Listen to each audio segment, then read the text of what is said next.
அரங்கா முருகா அகத்தீசா ஆஞ்சநேயா சூரிய பகவானை போற்றி போற்றி போற்றி போற்றி.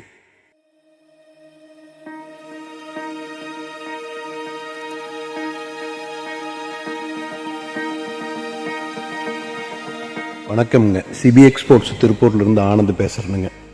வனம் இந்தியா ஃபவுண்டேஷன், சுகா ஃபவுண்டேஷன், வளரகம் எல்லாம் இணைந்துங்க இந்த புளிய மரத்தில் காப்பரும் ஜிங்க்கும் சேர்ந்து எர்த்திங் மாதிரி கொடுக்கும்போது அது கிரவுண்ட் வாட்டர் லெவலை அதிகம் பண்ணுதுன்னும், தண்ணியை உப்பு தண்ணியை சுத்தம் பண்ணுறதும், அதுபோக மண் வளத்தை மேம்படுத்துதுன்னு சுகா ஃபவுண்டேஷன் ஒரு 10 ஆண்டுகளாக அதை தீவிரமாக ஆராய்ச்சி பண்ணி நல்ல ரிசல்ட் ஒரு 10 வருஷமாக பார்த்ததுனால இதை தமிழகம் எங்கும் வறண்ட பகுதிகளுக்கு கொண்டுட்டு போகணுங்கிற திட்டத்தில் 21/11/2020 ஞாயிற்றுக்கிழமை இன்னைக்கு தான் முதல் திட்டமாக இதை பெரிய லெவலில் பண்ண போகிற திட்டத்தை முதல் பிள்ளையார் சொல்லி வனம் இந்தியா ஃபவுண்டேஷனுடைய ஆதரவோடு இங்கே சுவாதி தோட்டத்தில் நடக்குதுங்க. இந்த திட்டத்தினுடைய எப்படி செயல்படுது, அதனுடைய பலன்கள் என்ன, இதுக்கு முன்னால் அவங்க என்னென்ன பலன்கள் அனுபவிச்சிருக்கிறாங்க, எங்கெங்கே பார்த்துருக்குறாங்க அப்படிங்கிறதையெல்லாம் சுகா ஃபவுண்டேஷனுடைய அவங்க ராமானுஜம் ஐயா வந்திருக்கிறாங்க, சந்திரசேகர் ஐயா இருக்கிறாங்க, ராம் சங்கர் வந்திருக்காரு. இவங்க கொஞ்சம் எக்ஸ்பிளைன் பண்ணுவாங்க. அவங்க எக்ஸ்பிளைன் பண்ணதுக்கப்புறம் நம்ம இந்த திட்டத்தை எப்படி பண்ணுறோங்கிறதும் நம்ம அந்த வீடியோவில் காட்ட போகிறோம். இன்றைக்கி உலகத்தில் இயற்கையில் நீர் வளம் நிறைய இடங்களில் கம்மியாகிட்டு வருது. நிஜத்தில் போர் அப்படின்றத போட்டு நீர் உரியறது அப்படிங்கிறது இயற்கைக்கு அவ்வளோ உகந்த காரியமும் இல்லை. ஆறுகளும் குளங்களும் தான் இயற்கையில் அதுலேருந்து இருக்கிற நீர் தான் இயற்கையில் எடுத்துக்கக்கூடிய கிணறுகள் இது மாதிரிலேருந்து எடுத்துக்கிறது தான் உண்மையான மனித சமுதாயத்துக்கு நல்லது கொடுக்கும். ஆனாலும் இன்றைக்கி என்னென்னா இன்றைக்கி பரவலாக இயற்கைக்கு முரணாக நிறைய விஷயங்கள் நடந்துகிட்ருக்கு. ஆனாலும் இயற்கை தாய். ஒரு தாய் குழந்தை பால் சாப்பிடும்போது தாயோட மார்பகத்திலேருந்து பால் குழந்தை எந்த அளவுக்கு சாப்பிடுவோ அந்த அளவுக்கு சுரக்கும். அதே மாதிரி இயற்கை தாய் மிக மிக கருணையோடு இருக்கிறவோ, அதனால் நம்ம மனிதர்கள் எவ்வளோ தண்ணி மனிதர்கள் கன்சியூம் பண்ணாலும் இயற்கையால் கொடுக்க முடியும். ஆனால் கொடுக்கறதுக்கு உண்டான சில சூழ்நிலைகளை உருவாக்க முடியும் நம்ம உறுதியாக நம்பினோம். அதிலேருந்து சில விஷயங்கள் ட்ரை பண்ணோம். அப்போ தான் புளிய மரத்தோட உதவி நமக்கு கிடைச்சிது. இன்னும் சில மரங்கள் இருக்குது. அதில் மிக சிறப்பாக பணியாற்ற ஒரு மரம் எதுவாக இருக்குன்னா புளிய மரமாக இருக்குது. அந்த காலத்தில் இந்த விஷயங்களை தெரிஞ்சு வச்சுருந்தாங்க நம்ம முன்னோர்கள். ஒரு கிராமத்தில் முன்னாடி போனோம்னா ஸ்மசானம் இருக்கும், அந்த சுற்றி புளிய மரம் இருக்கும். ஸ்மசானத்தில் எரிக்கும் போதும் அந்த நீரை அந்த வெப்பத்தெல்லாம் சமநிலைப்படுத்தக்கூடிய தன்மை புளிய மரத்துக்கு இருக்கும். இது நல்லா தெரிஞ்சு வச்சுருந்தாங்க. வேப்ப மரத்துக்கும் புளிய மரத்துக்கும் 2 தன்மை இருக்கும். வேப்ப மரம் என்ன பண்ணுன்னா வெளியில் குளிர்ச்சி கொடுக்கும், உள்ளுக்குள்ளே ரேடியேட் பண்ணும். இதே புளிய மரம் அதுக்கு மாற்றாக வெளியில் கொஞ்சம் ரேடியேட் பண்ணும், ஆனால் உள்ளுக்குள்ளே குளிர்ச்சி கொடுக்கக்கூடிய ஒரு தன்மை புளிய மரத்துக்கு இருக்குது. இதில் என்னென்னா புளிய மரம் நீரை ஆகர்ஷிக்கக்கூடிய தன்மையும் புளிய மரத்துக்கு இருக்குது அப்படிங்கிறது கொஞ்சமாக தெரிய வந்தது. இதில் அப்போ இந்த மாதிரி ஒரு விஷயம் பண்ணோன்னா அந்த புளிய மரம் நீர் ஈர்க்கக்கூடிய தன்மை இருக்கிறதுனால தான் சாலைகளில் அதே மாதிரி நிறைய இடங்களில் அந்த காலத்தில் புளிய மரம் முக்கியத்துவம் கொடுத்து புளிய மரங்கள் வச்சாங்க. அந்த மாதிரி அதனால் நீர்வளம் பூமிக்குள்ளே எப்பயுமே இருந்துகிட்டே இருக்கும் அப்படிங்கிறது தெரிஞ்சிருந்தது. ஆனால் பின்னால் அந்த விஷயங்கள்லாம் மரங்களோட மனிதர்களுக்கு இருக்கிற பழகிறதெல்லாம் ரொம்ப கம்மியானதுனால நிறைய விஷயங்கள் அப்படியே காலப்போக்கில் தெரியாமல் போச்சு. இதில் இதில் என்ன நடக்கும் அப்படின்னா, நல்ல நீரை அது புளிய மரம் உள்ளே கொண்டு வரும்போதே மண் வளம் கொஞ்சம் கொஞ்சமாக அதிகமாக ஆரம்பிக்கும். குறைஞ்சபட்சம் ஒரு 8லேருந்து 10 கிலோமீட்டர் 12 கிலோமீட்டர் ரேடியஸ்க்கு நிலத்தடி நீர் மட்டம் உருவாகும். நீருடைய குவாலிட்டி தன்மை நல்லாகும். இயற்கை கிட்ட கை கூப்பி தலை வணங்கி போயிட்டோம்னா இயற்கை நமக்கு வேண்டியது எல்லாத்தையும் செய்யும் அப்படிங்கிறது அதில் நிஜமானது. மண்வளம் அதிகமாகும் போதே செடிகள் ஆரோக்கியமாகும். செடிகள்லேருந்து கிடைக்கக்கூடிய பயன்கள் நற்பயன்கள் விளையும். அதே மாதிரி செடிகளுக்கு கழிவுகள் செடிகளில் தங்காததுனால மண்வளம் ஆரோக்கியமாக செடிகள் ஆரோக்கியமாக செடிகளில் கழிவுகள் தங்காது. அதனால் பூச்சி இதெல்லாம் வராது. இதெல்லாம் நம்ம ப்ரெடிக்ட் பண்ணிருந்தோம். இது மாதிரிலாம் நடக்கக்கூடிய வாய்ப்புகள் இருக்குது, சாத்தியக்கூறுகள் இருக்குதுன்னு. அது இப்போ கண்ணெதிர இப்போ மொகராலான ஒரு வில்லேஜில் நிறைய ரிசல்ட் அங்கே வந்தது. சுற்று வட்டாரத்தில் இருக்கிற குளங்கள் கிணறுகள்லாம் நீர்மட்டம் நல்லா வளர்ந்துருக்கு. இதெல்லாம் கண்ணெதிர பார்த்தோம். ஆனால் அந்த இயற்கை தாய்க்கு வணங்கி நமக்கு நம்மளுடைய வார்த்தைகளை இயற்கையாக உண்மையாக்கணும். அதனால் வணங்கி அவர்கிட்ட கேட்டுட்டு இந்த விஷயத்தை நம்ம இங்கே செய்வோம்.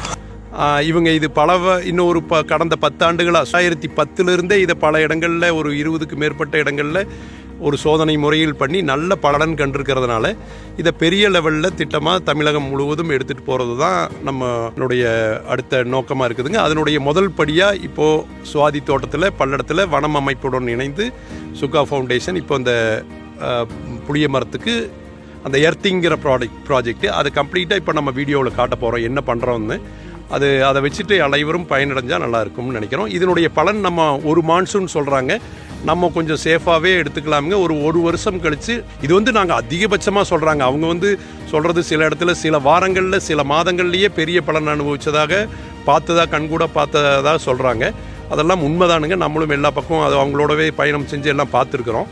இப்போது இதை எப்படி பண்ணுறதுங்கிறத பற்றி பார்க்கலாமுங்க. இதுதானுங்க இப்போ நம்ம அந்த எர்த்திங் பண்ண போகிற புளிய மரத்தினுடைய சுவாதி தோட்டம்.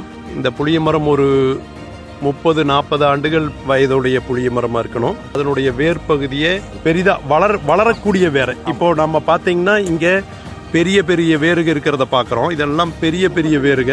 இது ஒரு சின்ன வேரு. இப்போ நம்ம எடுக்கிறது அதனுடைய இன்னும் கொஞ்சம் சிறிய வேறு. இது இன்னும் பெரிய வேராக வளரக்கூடிய வேறு.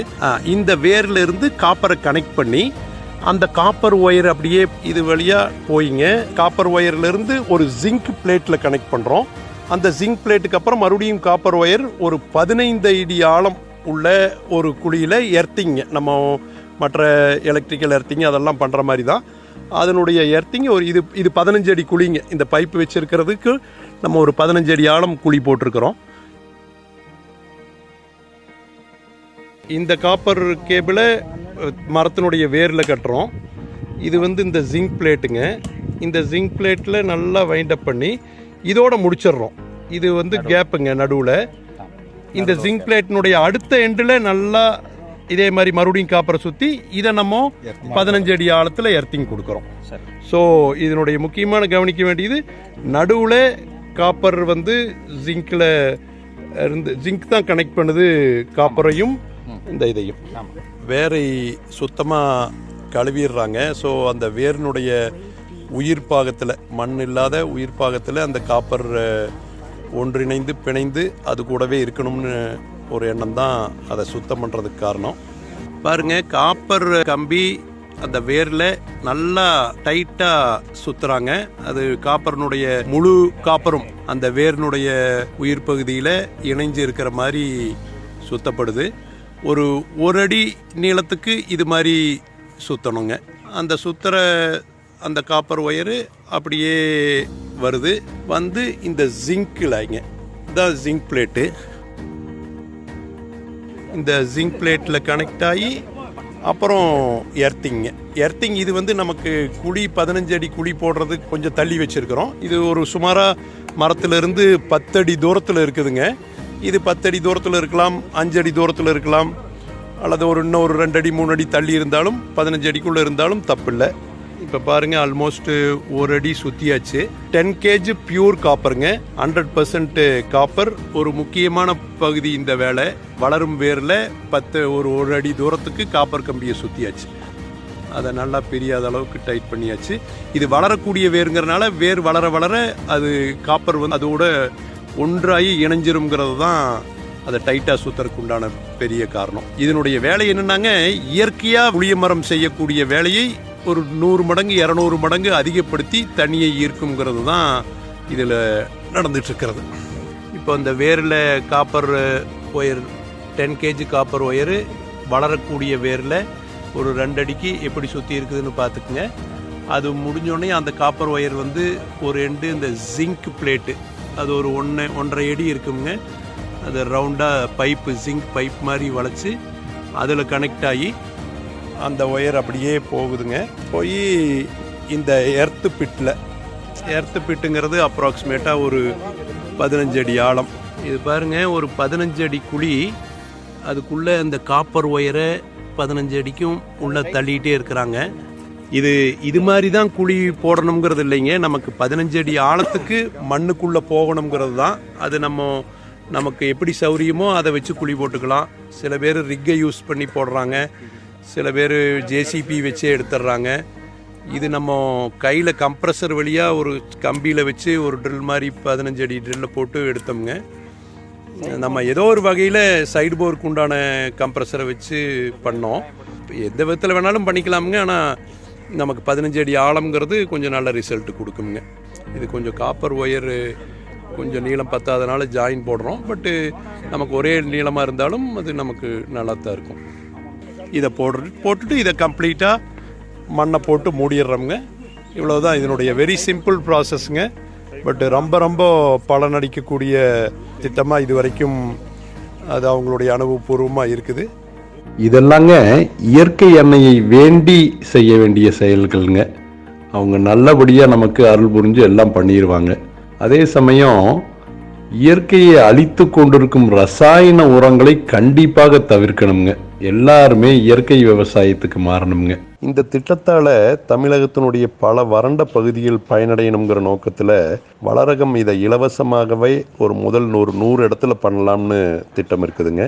உங்கள் பகுதி வறண்ட பகுதியாக இருந்து நீங்களும் இதில் பங்கேற்கணும்னா நீங்கள் இந்த நம்பருக்கு ஃபோன் பண்ணுங்கள். அதுக்கு அடுத்தது நம்ம எப்படி எடுத்துகிட்டு போகிறதுன்னு சொல்கிறோம். நன்றிங்க. வளரகம் சார்பாக நன்றி கலந்த வணக்கத்துடன் ஆனந்துங்க.